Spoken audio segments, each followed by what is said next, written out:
Entitled mom tries to force me to sell my property to pay for her daughter's college and does this when I refused. I am a property owner, 34M, with a string of houses in my name in our hometown. This has been due to years of hard work, careful investments, and sacrifices made along the way. Just to give context, I come from a modest family. My parents were both blue-collar workers and labored tirelessly to provide a comfortable life for me and my siblings. They always dreamed of owning their own house one day, but it was beyond their reach. It was their upbringing that ignited my ambition and fueled my desire to build a better life for myself and my family. One day, I met my wife during our college years. My wife shared similar experiences in her family, raised by a single mother who worked multiple jobs to make ends meet. She learned the significance of financial prudence and resourcefulness. We both wanted to overcome financial struggles one day and create a stable life for our children in the future. My wife and I tirelessly bought and flipped houses over the years. We saved every penny and made careful investments that eventually led to our ownership of several properties. Each property represented years of hard work, countless sacrifices, and a shared dream between us. Today, I am a father to two wonderful kids, a son and a daughter. Our properties are not just a source of income, but a symbol of our dedication to securing a future for our children. Little did I know that my life would soon take an unexpected twist thanks to an entitled woman named Emily, 40F, who has been one of my tenants for a few years. She resides in a comfortable 3-bedroom house that I carefully saved up and purchased years ago before I got married to my wife. The property is located in a prime location in the city and is in close proximity to her daughter's high school. Emily was a single mother, as her husband had unexpectedly abandoned her after their daughter was born. When I became aware of her circumstances, I offered her a subsidized rent to enable her to move in. Though I knew I would lose out on money, I wanted her and her daughter to be able to afford to live there. Over the years, I have never increased the rent, and it has remained the same. Emily had been a reliable tenant over the years and paid her rent on time. We had developed a casual landlord-tenant relationship over time and sometimes kept in touch when she needed my help around the house. Her daughter was a high school senior and was preparing to apply for college. 3 months ago, Emily informed me that her daughter had been accepted into a prestigious out-of-state university, which was a remarkable achievement for any high school graduate. However, this university was also very expensive, and unfortunately, her scholarship didn't even cover 10% of her fees. I knew the financial obstacles of higher education and had my reservations about how they would manage it. One day, Emily asked to meet me, thinking that it had something to do with the renovation required around the house. I agreed without much hesitation. We sat down in the living room of the house, where she started by saying that she really appreciated the fact that I had been generous with her when it came to rent. She continued to tell me that she really wanted her daughter Lily to attend her dream university, but after crunching the numbers, including tuition, housing, and other expenses, she realized that it was too much for her to handle alone. She had even reached out to financial aid, looked into scholarships, and had taken up a part-time job after her full-time one. But it was still not enough. I nodded my head solemnly in understanding, thinking maybe she was going to ask me if she could delay paying the rent for the month, which would have been understandable. Instead, Emily had a staggering request for me that left me dumbfounded. She asked me if I could sell the property that she was living in. I looked at her inquisitively as she continued to explain that the property I owned and had rented out to her would fetch good money, which would help her fund her daughter's college education. Are you serious? I responded, a mix of astonishment and disbelief. You want me to sell my property to pay for your daughter's college tuition? Emily's eyes pleaded with me as she insisted that it was her only hope to secure her daughter's future. She mentioned that she had already had the entire property APPR raised and was confident that it could cover her daughter's entire college fees. I asked her if she had lost her mind, because there was no way that I was going to sell my property for her daughter to go to a high-end university. I told her that this house meant something to me, and I wasn't going to sell my property just like that. Emily insisted again, telling me that I could loan the money and her daughter would pay me back once she graduated. Although I knew the importance of a college education, I was not going to accept her outrageous request. Hearing her plead made it clear that she was determined to find a way to fund her daughter's dreams, even if it meant making an outlandish proposition to a stranger. I calmly explained to Emily that the property was a significant part of my livelihood, and I couldn't simply part with it. The burden of her daughter's tuition shouldn't fall on my shoulders. I told her that if she couldn't afford to send her daughter to the university, she could ask her family members for help or look into finding a more affordable option for her daughter. Despite my efforts to make her see reason, Emily continued to press the issue, asserting that I was the only one who could help, and it wasn't a big deal to sell my property and give her the money. I realized that this was going nowhere. I left the property after asking Emily to not approach me regarding this ever again. I requested her to realize how outrageous she sounded and that she should find another way. I thought she would realize her mistake eventually, but over the next few weeks, Emily didn't give up. As Emily's daughter was inching closer to her college journey, the situation was becoming increasingly more and more unbearable. Emily, despite my denial, kept pleading with me every day to sell my property as soon as I could, and even stopped paying her rent in protest. Our once amicable relationship had soured. The tension between us grew as Emily remained steadfast in her belief that the property I own was the solution to her financial woes. She was convinced that my refusal was selfish and that it was putting her daughter's future in jeopardy. On the other hand, I was losing out on money when she refused to pay her rent in protest. I warned her that I would take this to court because we had an ironclad agreement, but she refused to comply, and it became increasingly clear that her demands had no end. The turning point came when Emily started involving others in our dispute. She started to approach her friends and the neighbors around my property, painting me as an unsympathetic landlord who refused to help a young girl realize her dreams. She told them that was very wealthy, but I refused to help her out by loaning her the money given her status as a single mother who struggled to make ends meet. Her story garnered sympathy from those she confided in to amplify her cause. Emily took to social media and wrote a Facebook post placing the blame for her daughter's inability to attend college squarely on my shoulders. Soon the rumors started to circulate in our neighborhood. People sympathized with her plight and assumed that I was indeed in a position to help, but was knowingly not helping. I couldn't help but feel like an outsider. In my own community, my wife finally decided to reach out to Emily to address the escalating conflict. With the tension in the neighborhood mounting, she felt that direct communication might be a path toward resolution. Emily, however, wasn't in the mood for a calm discussion. She immediately launched into a tirade about how I, as the landlord, had the means to sell the property, which she believed was the only way to secure her daughter's future. Despite my wife's earnest attempts to reason, Emily's conviction remained unshaken. She asserted that we had the means to fund her daughter's college education and that we were being selfish. The conversation continued in a repetitive loop, with Emily repeatedly pushing my wife to convince me to agree to her demands. Her post, which had painted me as an unsympathetic and wealthy landlord who was refusing to help a young girl achieve her dreams, had a noticeable impact on the neighbors and the local community. Some neighbors who had previously been on friendly terms with us started to view us with skepticism. They began to believe that I indeed had the means to alleviate her daughter's financial burdens, but that I was knowingly refusing to do so out of selfishness. Others who were aware of my upbringing, hard work, and the reality of my situation shared my perspective and were just as appalled by Emily's audacious demand for me to foot the bill.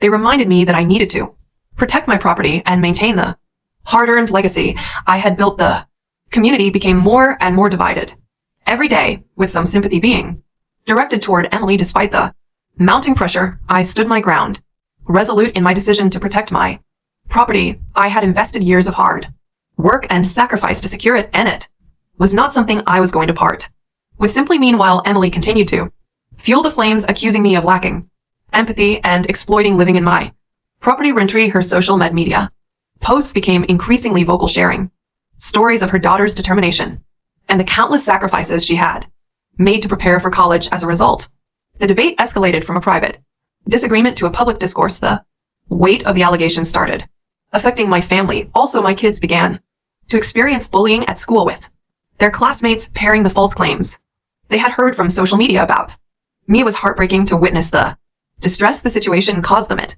was then that I decided that it was time to take action. I had kept quiet, thinking that Emily would eventually stop, but now that my children were being affected, it was time to set the record straight and defend my integrity. I reached out to a lawyer who specialized in property disputes and tenant-landlord conflicts, we immediately drafted a cease and desist letter to put an end to Emily's defamatory actions and protect my standing within the community. My lawyer informed me that the cease and desist letter was the first step in our legal battle, and if Emily didn't back down, we would take it all the way to court. When Emily received the letter, she was understandably surprised. She attempted to reach out to me by phone, but I chose not to answer her call, so she sent me a text message expressing her desire to talk to me and clear this out before things could go too far. She told me that this was all just a huge misunderstanding and that she and I could talk this out. I replied back, stating my intention to take her to court. I told her to brace herself and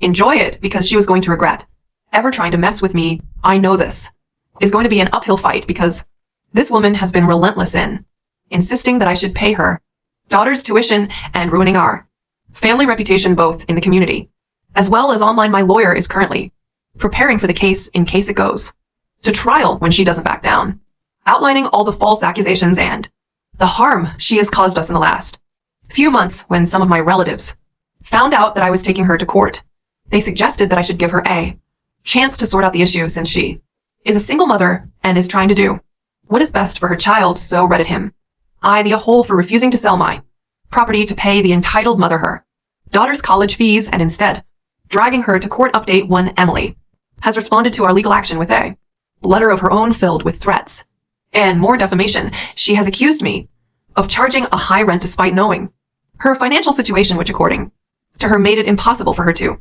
save up for her daughter's education. I can't believe how far she is going to stoop down and lie just to get what she wants. Her accusations are baseless, and it is frustrating to see her play the victim card when I had already provided her with subsidized rent. It is clear she is trying to manipulate the situation in her favor, and I am not about to let that happen. It is clear that Emily is not going to back down without a fight. My lawyer Matthew has assured me that we have a strong case as her accusations are baseless, but has asked me to be prepared as the legal process is going to be long and draining. I can't help but think about how this situation has escalated so quickly. It was never my intention to end up in a courtroom, especially with someone who had been a tenant on my property, but sometimes you have to stand your ground and protect what's rightfully yours. Emily might have her reasons, but I can't allow her to pressure me into selling my property. My family's future is at stake, and I am determined to see this through no matter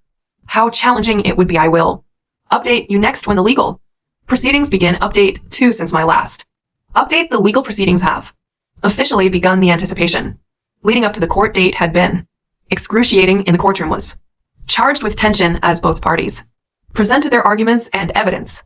Emily, flanked by her attorney, portrayed herself as a struggling mother, determined to secure her daughter's future. Her attorney painted a vivid picture of financial hardships, emphasizing how my property had been the last lifeline for her daughter's dreams of attending the prestigious out of state university. Emily's testimony was laced with emotion, her eyes welling up with tears as she described the sacrifices she had made as a single mother, the long hours she worked, and her unwavering commitment to her daughter's success. She talked about her relentless job searches and numerous applications for scholarships and financial aid, painting herself as a mother who had left no stone unturned. Throughout the proceedings, Emily's attorney relentlessly painted me as a wealthy, unsympathetic landlord who prioritized profits over a young girl's dreams by charging her with high rent. They implied that I had been aware of Emily's financial struggles, yet continued to exploit her situation. But the most astonishing twist in the story came when Emily introduced a witness who was a family friend. We were shocked when this friend claimed to have witnessed a conversation between Emily and me where I alleged LY promised to sell the property to finance her daughter's college education. I sat in disbelief as this blatant falsehood was presented in the courtroom. My attorney Matthew vehemently challenged this claim, asserting that no such conversation had ever taken place. He decided to take a more methodical approach to disprove this witness's claim. First, my attorney carefully cross-examined the family friend who had testified about the alleged conversation between me and Emily. He posed a series of detailed questions aimed at establishing the credibility of the witness's memory. Matthew asked about the date, time, and location of the supposed conversation, seeking to elicit inconsistencies or gaps in the recollection of events. In response, the family friend struggled to provide consistent details, and could not produce any concrete evidence such as text messages or emails to support their claim. Their testimony became increasingly shaky under the scrutiny of the cross-examination. To further undermine the credibility of Emily's case, Matthew presented evidence that directly contradicted the claim by introducing records of text messages and emails exchanged between Emily and me during the time period when the alleged promise was said to have been made.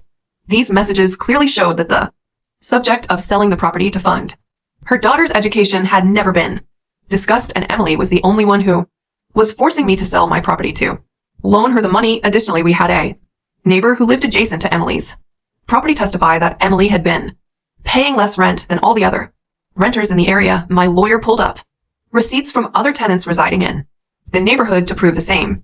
Matthew went on to argue that the absence of any written or electronic communication regarding the supposed promise that Emily claims, coupled with the neighbor's testimony cast out on the family friend's account and H, cannot be held as concrete evidence. We then focused on proving that Emily had intentionally gone to great lengths to slander my reputation on social media, which in turn had resulted in the bullying of my children. My attorney presented a comprehensive record of Emily's social media posts and messages, where she had accused me of being an unsympathetic and heartless landlord who refused to support her daughter's dreams. These posts were filled with emotional appeals and outright falsehoods designed to gain sympathy and support from the community. We highlighted that these posts were intentionally crafted to create a narrative that painted her as a struggling mother doing everything in her power to secure her daughter's future, when in reality she was emotionally blackmailing me to sell my property. Matthew then introduced screenshots of social media comments and direct messages from individuals who had engaged with Emily's posts. Some of these individuals were part of the local community and had formed a negative opinion of me based on the false information presented by Emily. These comments ranged from expressions of sympathy for her plight to outright accusations that I was an unfeeling landlord exploiting her situation. In addition to the social media evidence, we presented witness testimonies from my children who had seen my children experience bullying at their school due to Emily's social media posts. They described how their classmates had echoed the false claims they had read on social media about their father, leading to name-calling and harassment. My attorney went on to argue that there was a direct connection between Emily's false accusations on social media and the bullying my children had endured. The intentionally misleading narrative she had crafted had not only damaged my reputation, but it also directly affected my family's well-being. This presentation of evidence effectively showed how Emily's actions on social media led to real-life consequences for my children. As the legal proceedings continue, I am confident that justice will be served. The evidence presented so far has shed light on the truth and exposed the false claims made against me. I believe that the court will see through the manipulation and ensure a fair outcome. In this case, update 3, we won. The past month has been a grueling experience due to the legal proceedings. It has been like a roller coaster ride with unexpected twists and turns. My lawyer continued to present evidence and testimonies which made it increasingly clear that Emily's claims were baseless.